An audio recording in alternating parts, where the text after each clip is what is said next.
Yang meyakinkan adalah tadi, uang lu tuh dicetak, lu dirampok setiap tahunnya. Ah 11%. itu ya, dicetak, di-create apa segala macamnya. Kayak tadi gue mau transfer ke lu mesti ke pihak 3 dulu apa Iya. segala macam. Itu yang membuat Karena mereka harus tahu basisnya dari uang kertas ini apa. Uang fiat lah gue sebut uang kertas. Uang fiat ini adalah basisnya hutang. Ini banyak yang nggak paham. Kan kredit sebenarnya. utangnya di mana? Hutang untuk jaminan emas zaman dulu sebelum 1971.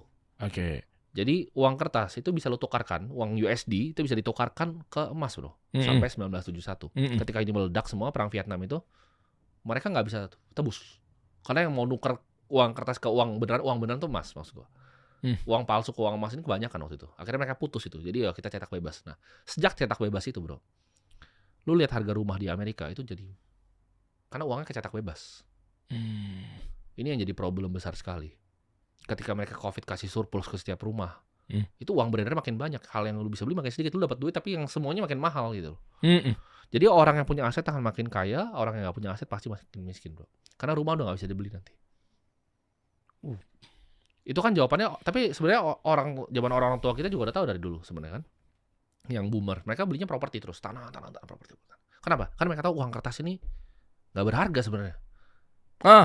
Orang kaya dari lama itu udah tahu ini tuh palsu. Ini tuh riba sih Pak. Uangnya itu riba sebenarnya. Menurut gua. Karena itu adalah hutang akan jaminan emas. Yang tadinya ada jaminan emas sekarang udah nggak ada. Terus kalau nggak ada yang pernah tanya, orang kan banyak bilang, "Oh, Bitcoin tuh scam." Itu yang lu pakai setiap hari lebih scam.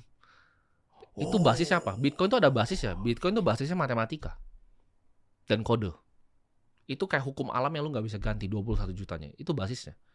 Sedangkan uang yang lu pakai setiap hari itu nggak ada basisnya. Itu yang beneran nggak ada basisnya. Emasnya nggak ada kok. Oke. Ini kan kita nggak tahu ya. Si yang penemunya itu penemunya itu Bitcoin siapa?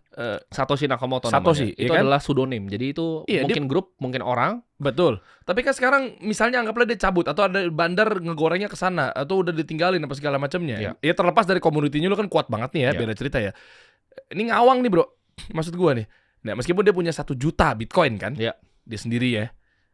Itu gimana kalau tiba-tiba sudah berubah, udah nggak ada lagi